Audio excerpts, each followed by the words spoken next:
আসসালামু আলাইকুম ওয়া রাহমাতুল্লাহি ওয়া বারাকাতুহু। আমার ভাইজান, বাপজান, আব্বাজান সবাইকে বলছি, এটা জালসা, এটা বাজার নয়, এটা খেলার জায়গা না, ঘোরার জায়গা না, এখানে কিছু শোনার জায়গা। হাদিস ও কোরআনের আলোচনা হবে, আর সেগুলো বাস্তবে রূপায়ণ করে আমাদের পরবর্তী জীবনের কল্যাণের জন্য ধাবিত হতে হবে। এর জন্য এই মাহফিল করা, এত টাকা খরচ করে আপনাদের জন্য এত সুন্দর জালসার ব্যবস্থাপনা করে যদি মার্কেটে ঘুরে এর চাইতে দুঃখ আর কি আছে। আমি এর জন্য বলবো, যিনারা মাদ্রাসা ছাত্র তিনারাও আসবে, বাইরে যিনারা আছেন তেনারাও আসবেন। যারা পাগড়ি পাবে তাদের গার্জেন প্রচুর এসেছে, হই হট্টগোল করে আনন্দ করে ঘরে ভিড় জমাবেন না, সবাই দেখা করে জালসাতে আসবেন।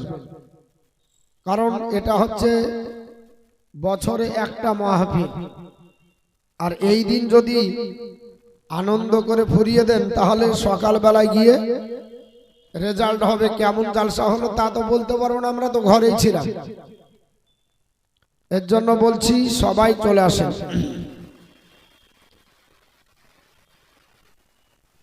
আলহামদুলিল্লাহ আলহামদুলিল্লাহিল্লাযী কাফা ওয়া সালামুন আলা ইবাদিহিল্লাযীনা ইসতাফা। আম্মা বা'দ, ফাউযু বিল্লাহি মিনাশ শাইতানির রাজীম।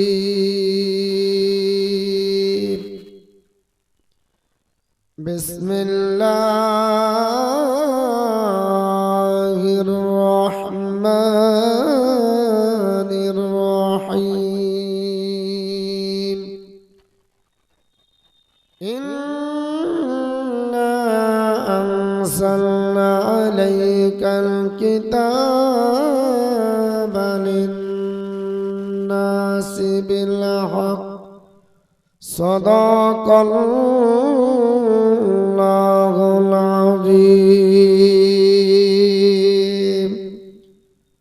ওয়াকালান নাবিয়্যু সাল্লাল্লাহু তাআলা আলাইহি ওয়াসাল্লাম, কুনতু নাবিয়্যাও ওয়া আদামু বাইনাল মাই ওয়াত-তিন। وقال الله تعالى في شان حبيبه: إن الله وملائكته يصلون على النبي يا أيها الذين آمنوا صلوا عليه وسلموا تسليما. اللهم صل على سيدنا مولانا محمد وعلى آل سيدنا مولانا محمد. صلوا على محمد، صلوا على محمد.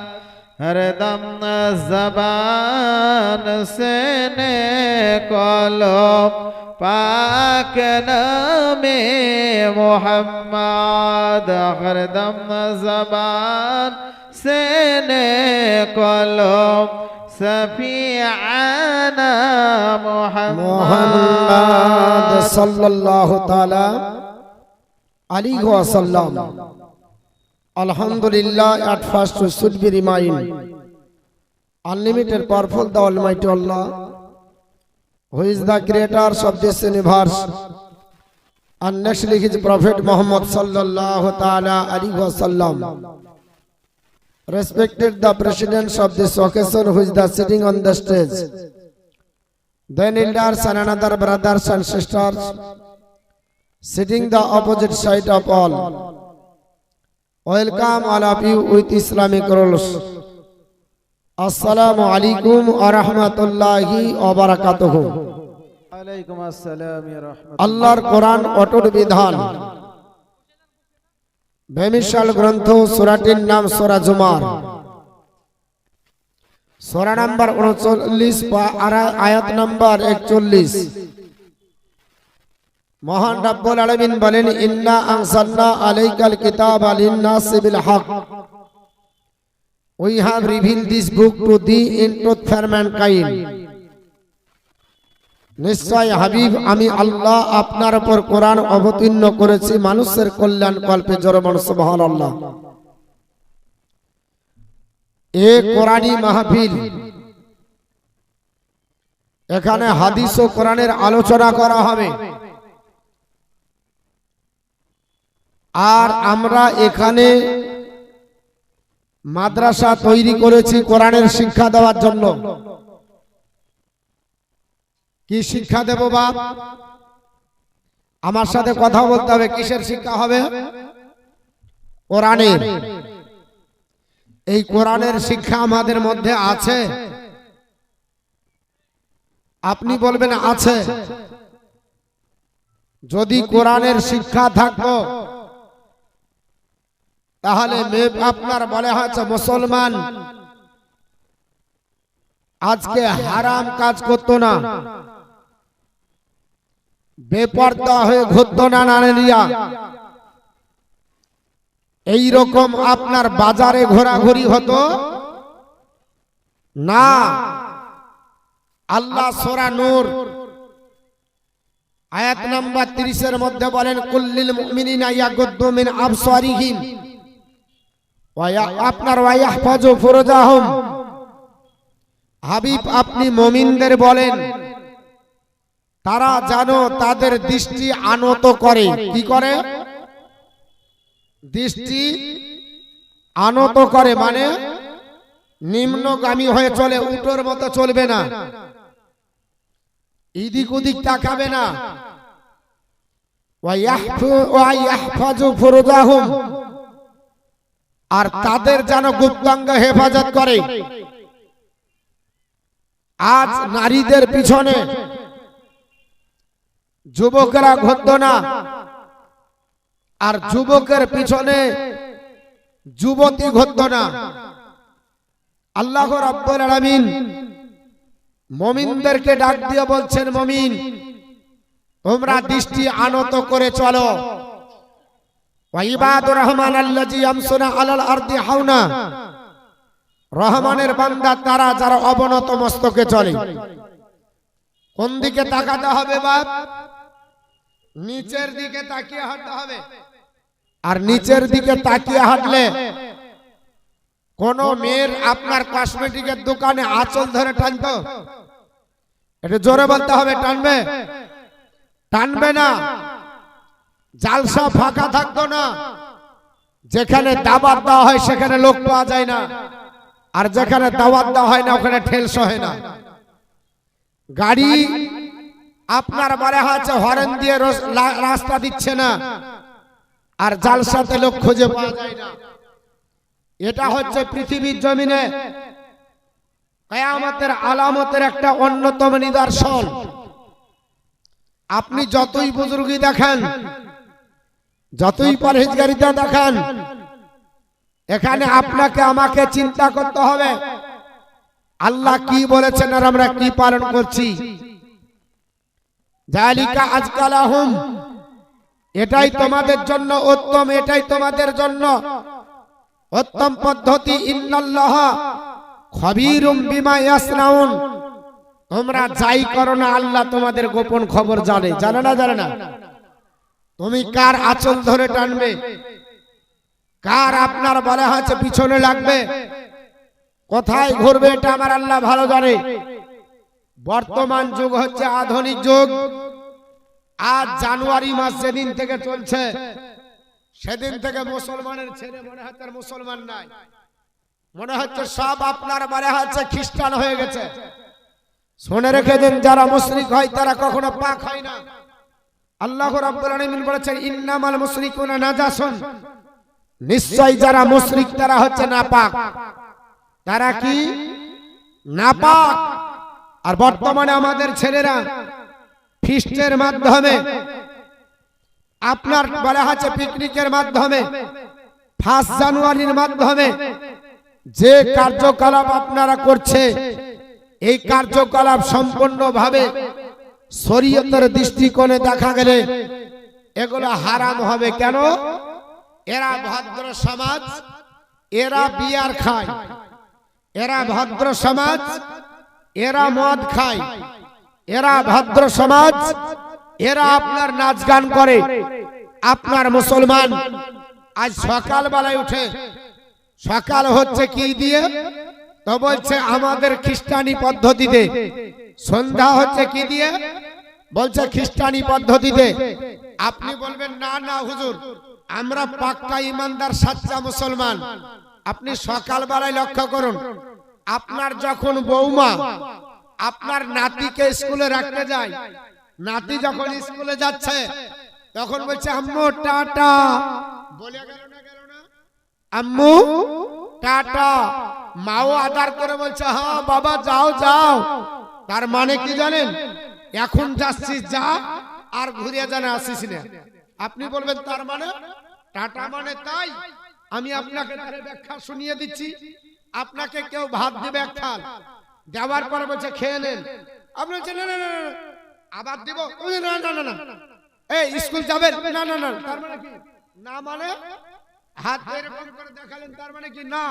তার মানে তুই যাচ্ছিস যা, সকাল বেলায় আর ঘুরে আসিস না। সকাল বেলায় যখন যাচ্ছে টাটা দিয়ে যাচ্ছে। আপনার বাড়ি হচ্ছে সকাল বেলায় ফোনে কথা হচ্ছে গুড মর্নিং, তার মানে তোর সকাল ভালো হোক, দুপুরে তুই জাহান্নামে যা। দুপুর যখন হচ্ছে তখন তার জন্য আপনার বলা হয়েছে, আপনার বলা হয়েছে তাকে গুড আফটারনুন, তার মানে তোর বৈকাল ভালো হোক, রাতে তুই জাহান্নামে যা। রাত্রে যখন ঘুমাচ্ছে গুড নাইট, মানে রাত্রি তোর ভালো হোক, সকালে তুই যেখানে যাবি যা। বাম দিকে, স্টেজের বাম দিকে দোকানে লাইট জ্বলছে না, প্যান্ডেলম্যান তাড়াতাড়ি লাইটের ব্যবস্থা করে দিন। তার মানে কি হলো? যেখানে যাচ্ছিস যা, আদার্স টাইম যেন না ভালো হয়। কিন্তু নবী আমার শিক্ষা দিলেন সালাম দাও। একজন মুসলমান অপর মুসলমানের সঙ্গে সালাম প্রদর্শন যখন হবে, যে সালাম দিবে তারও নেকি হবে, উত্তর যে দিবে তারও নেকি হবে। সালাম দেওয়া সুন্নাত, উত্তর দেওয়া ওয়াজিব। সালাম যে দিবে তার নামায় আমলে আল্লাহ 80টা নেকি দিবে, যে উত্তর দিবে তার আমল নামাত আল্লাহ আপনার 20টা নেকি দিবে। 100টা নেকি, 100টা রহমত আল্লাহর দরবার থেকে এই দুইজন ব্যক্তির উপরে আপনার নাজিল হয়। আর আমরা good evening, good night, good morning, good afternoon বলে আমরা সম্বোধন করি। নিজেকে আধুনিক মনে করে প্রকাশ করতে চাই। বর্তমান যুগে নারীদের দিকে তাকান, তাদেরও ফ্যাশন আলাদা। যুবকদের দিকে তাকান, তাদেরও ফ্যাশন আলাদা। আজ আমি আপনার যে কথা বলবো এগুলো আপনার একটু চিন্তা ভাবনা করবেন। আল্লাহ রাব্বুল আলামিন আজ আপনাকে আমাকে কিভাবে চলতে বলেছে এটা লক্ষ্য করি না। আজ আপনার বাড়িতে যাবেন, আল্লাহ রাব্বুল আলামিন বলেছেন ইয়া আইয়ুহাল্লাযিনা আমানু ও লা তাদখুলুল বাইতান গায়রা বাইতিকুম, খবরদার তোমরা অন্যের ঘরের মতো নিজের ঘরের মতো অন্যের ঘরে প্রবেশ করবে না। যদি অন্যের ঘরে প্রবেশ করাটাকে আল্লাহ নিষেধ করে, আঁচল ধরে টানা যাবে? জোরে বলেন, টানা যাবে? পিছনে ঘোরা যাবে? ঘোরা যাবে না। হ্যাঁ, যদি ঢুকতে হয় হাত্তা তাস্তানিসু ওয়া তুসাল্লিমু আলা আহলিহা, অতক্ষণ পর্যন্ত প্রবেশ করবে না, অতক্ষণ পর্যন্ত কারো বাড়িতে যাবে না যতক্ষণ না সে বাড়িওয়ালার অনুমতি না নিবা, যতক্ষণ না সে বাড়িওয়ালার উপরে সালাম না দিবা ততক্ষণ পর্যন্ত তোমরা প্রবেশ করবে না। আপনার বলা হয়েছে জালিকুম খায়রুল লাকুম, এটাই তোমাদের জন্য উত্তম, লাআল্লাকুম তাযাক্কারুন, এটার জন্য তোমাদের আপনার বলা হয়েছে আশা করা যায় তোমরা স্মরণ করবে।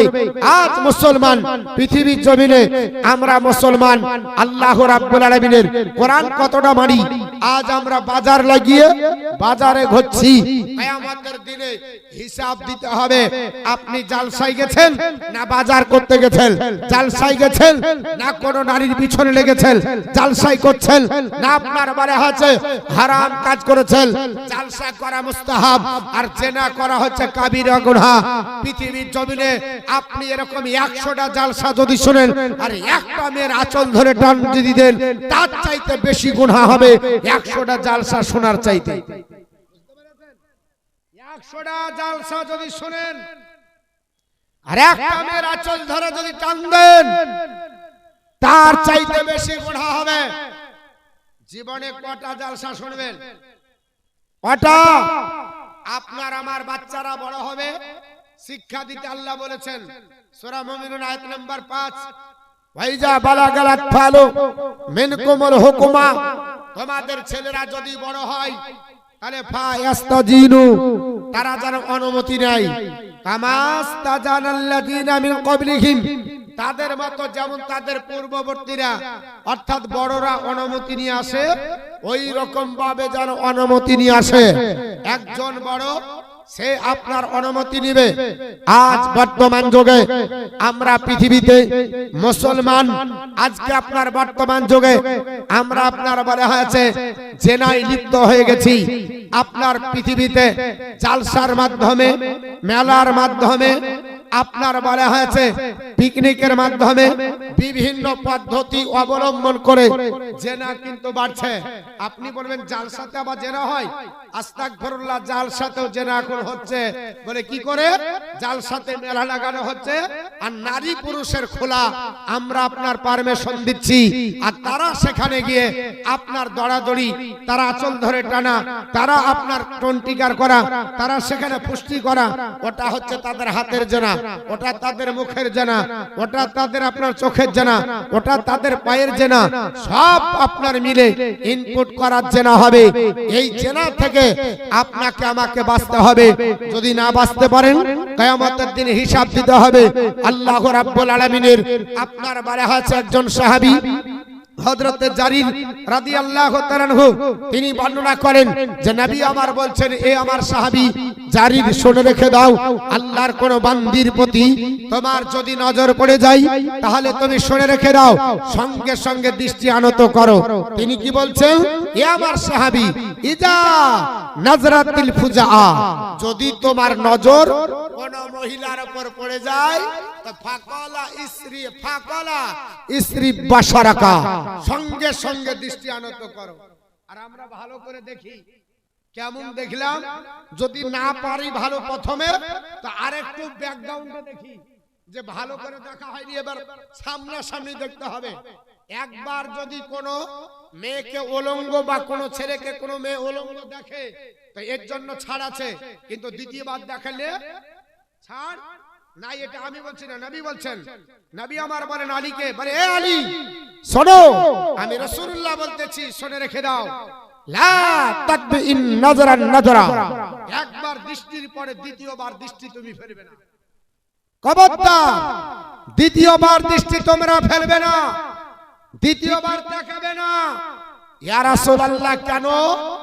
নবী আমার বললেন এই জন্য, ফা ইন্না আউলা লাকা, প্রথমবার হলো তোমার দৃষ্টি, আর আপনার বলে আছে ওয়া লাইসাত লাকাল আখিরা, দ্বিতীয়বার তোমার না, ওটা তোমার শয়তানের তাড়নায় পড়ে তুমি তাকাবে। অতএব প্রথমবার যদি তাকাও, না জানতে তাকিয়ে ফেলেছো, এর জন্য আল্লাহ মাফ করে দিবে। আর দ্বিতীয়বার ঘুরে ঘুরে যদি তাকাও যে কেমন দেখতে পেলাম না, একটু সামনে থেকে সাইনবোর্ড দেখি, তাহলে জেনে নেবেন তোমাকে কিয়ামতের দিন জাহান্নামে যেতে হবে। কারণ দ্বিতীয়বার তাকানোটা হারাম, তুমি হারাম কাজ করছো। আজ মুসলমানের ঘরে ছেলে লজ্জা লাগে, জালসাতে লোক পাওয়া যায় না, আর মেলাতে ঠেলা খায়, এরা আপনার বলে হচ্ছে মেলা থেকে আসে না। এর চাইতে নির্লজ্জার কাজ আর কি আছে? দিয়ে বলছে হুজুর দোয়া করেন, আমাদের মুসলমানের অবস্থা খুব খারাপ। তো তোমার মতো গোশ খাওয়া মুসলমানকে ধ্বংস করবে না তো কাকে করবে? তুমি কিসের মুসলমান? তোমার মধ্যে মুসলমানের কি পরিচয় আছে? What is the definition of Muslim? মুসলমান কাকে বলে? মুসলমান কাকে বলা হয়? গরুর গোশত খান না মুসলমান? করোনা যখন হচ্ছিল, ডাক্তাররা বলছে প্রয়োজনে গরুর মাংস খাও। কেন? বলছে গরুর মাংসতে শরীরে রক্ত গরম হয়, তার মানে গরুর গোশত দিয়ে তুমি সংজ্ঞা প্রমাণ করো যে আমি মুসলমান। অসম্ভব। A Muslim is one who surrender himself to the will of Allah. একজন মুসলমান তাকে বলা যাবে যিনি আল্লাহর ইচ্ছার কাছে আত্মসমর্পণ করেছে, সে হলো মুসলমান। একজন মুসলমানের দায়িত্ব থাকতে হবে। আল্লাহ রাব্বুল আলামিন বলেছেন, মান আরাদা আন যিকরি ফা ইন্না লাহু মাইশাতান দানকা। বান্দা বান্দি আমি আল্লাহর জিকির থেকে যখন সরে যাবে, তখন তার জন্য সংকুচিত জীবন হবে। আর নাহসুর ইয়াউমাল কিয়ামাতি আমা, কিয়ামতের দিন অন্ধ করে তোলা হবে। বর্তমানে আল্লাহর জিকির থেকে আমরা অনেক দূরে, কোরআন থেকে অনেক দূরে, হাদিস থেকে অনেক দূরে, নামাজ থেকে অনেক দূরে। আল্লাহর কোরআন আপনার বাড়িতে পড়া হয় না, আল্লাহর কোরআন স্টাডি হয় না। আমি আয়াতে মুকাদ্দাসা তেলাওয়াত করেছি। আল্লাহ রাব্বুল আলামিন বলেছেন, ইন্না আনজালনা আলাইকাল কিতাবা লিন-নাসি বিল হক, we have revealed this book to the into for mankind. হাবিব, আমি আল্লাহ কোরআন অবতীর্ণ করেছি আপনার কাছে মানুষের কল্যাণের জন্য। মুসলমানের কাছে কোরআন, তাহলে মানুষের কল্যাণ হবে। মুসলমান অশান্তির দাবানলে কেন? মুসলমান লাঞ্ছিত কেন? মুসলমান পদদলিত কেন? মুসলমান অবহেলিত কেন? মুসলমানের কাছে সর্বশ্রেষ্ঠ কিতাব আল্লাহ প্রদত্ত কোরআন আছে, তা সত্ত্বেও মুসলমান লাঞ্ছিত কেন? একটাই কারণ, মুসলমান আল্লাহর কোরআনের উপরে আমল করতে পারে না, আল্লাহর কোরআনের উপরে বাস্তবে চলতে পারছে না। এর জন্য মুসলমানকে সব জায়গায় লাঞ্ছিত হতে হচ্ছে। মুসলমান যদি তোমার কাছে আল্লাহর কোরআন থাকে, খোদার কসম করে বলি, মুসলমানের কাছে কোনো বাতিল মাথা ছেড়ে দাঁড়াতে পারবে না। নবী আপনার মক্কা ছেড়ে হিজরত করে মদিনায় যাবার রাত্রিতে আপনার আরাম করছিলেন ঘরে, ওই সময়তে জিবরিল আমিন হাজির। ইয়া রাসূলুল্লাহ, ইয়া হাবিবাল্লাহ, আল্লাহর হুকুম হয়ে গেছে, মাতৃভূমি ত্যাগ করে মদিনায় চলে যান। গোটা চতুর্দিকে ঘর ঘেরাও করে রয়েছে কাফেররা, মুশরিকেরা। একটা পিঁপড়া পর্যন্ত পার হলে তারা বুঝতে পারবে, এরকম করে নিজেদের কাঁধে কাঁধ লাগিয়ে বেড়া দিয়েছে। আল্লাহর নবীকে জিবরিল আমিন বললেন, ইয়া রাসূলুল্লাহ, আল্লাহ পাক আপনাকে ইনফরমেশন দিয়েছে, পবিত্র কোরআনের সূরা আপনার ইয়াসিনের প্রথম এক রুকু তেলাওয়াত করে আপনি কাফেরের দিকে নিক্ষেপ করেন। ওয়ামা রামাইতা ইজ রামাইতা ওয়ালাকিন্নাল্লাহ রামা। আল্লাহ পাক বলেন, হে নবী, আপনি যখন সূরা ইয়াসিন পড় দিয়ে আপনি যখন নিক্ষেপ করেছিলেন ওই কাঙ্করগুলোকে, তখন আপনি নিক্ষেপ করেননি, ওটা আমি আল্লাহ করেছিলাম। জোরে বল সুবহানাল্লাহ। আমার নবী আপনার পাথর নিক্ষেপ করলেন, কাফেরদের চোখ বন্ধ হলো, নবী তাদের বগলের তল দিয়ে গেলেন, কাফেররা দেখতে পেল না। আল্লাহ পাক বাঁচিয়ে নিল। আজও তো সহিহ ইয়াসিন কোরআনে আছে না নাই ভাই? আছে না নাই? একবার ফু দিয়ে দেখেছেন, টেট করে দেখেছেন যে দেখি আমি? আছে কোন বুকের বল? আছে কেউ আমল করা ব্যক্তি আমরা করতে পারি? আজও কেউ ফু দিয়ে ধরে বলে, মৌলভী সাহেব কবে কোরআন মুখস্থ করেছিলাম মনে নাই, এখন যদি পড়াতে হয় তাহলে আলিফ বা তা পড়াতে হবে। ওই মানধাতার আমলে পড়েছিল, ঠিক না ঠিক? ও কবে পড়েছিল? আর দাদুর আমলে, এখন পুতার আমলে বলছে আর মনে নাই।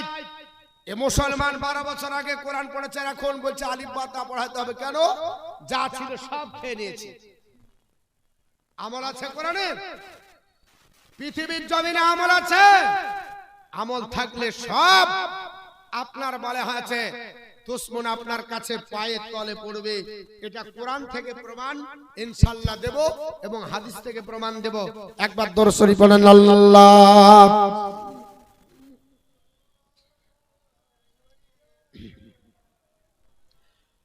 মাওলানা মোহাম্মদ ওয়ালা আহলে সাইয়্যিদিনা মোহাম্মদ সাল্লাল্লাহু আলা মুহাম্মাদিন সাল্লাল্লাহু আলা মোহাম্মদ ওয়ালা আহলে সাইয়্যিদিনা মাওলানা মোহাম্মদ সাল্লাল্লাহু আলা মুহাম্মাদিন হরদম জবাব সেন কালা পাক নবে মোহাম্মদ হরদম জবাব সফিয়ানা মোহাম্মদ হৃদয়ের হেমাজ একটাই বাসনা যাহাবা আমি সোনার মদিনা আরে হৃদয়ের হেমাজ একটাই বাসনা যাহাবা আমি সোনার মদিনা আমরা সকালে আমরা সকালে নবীজির দিওয়ানা যাহাবা আমি সোনার মদিনা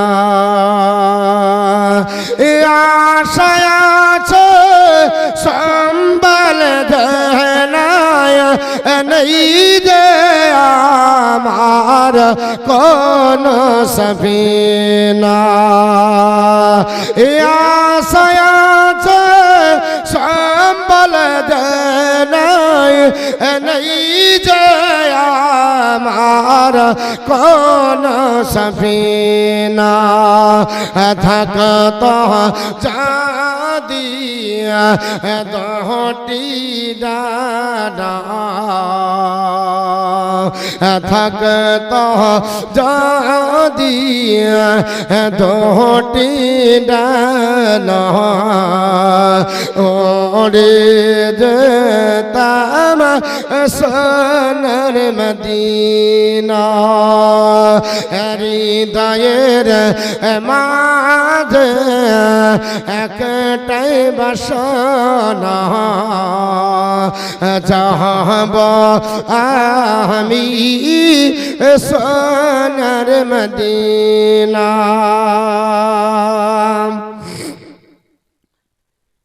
মারণ দিয়া গো মদিনার মাটিতে ইলাহি পাক রব্বানা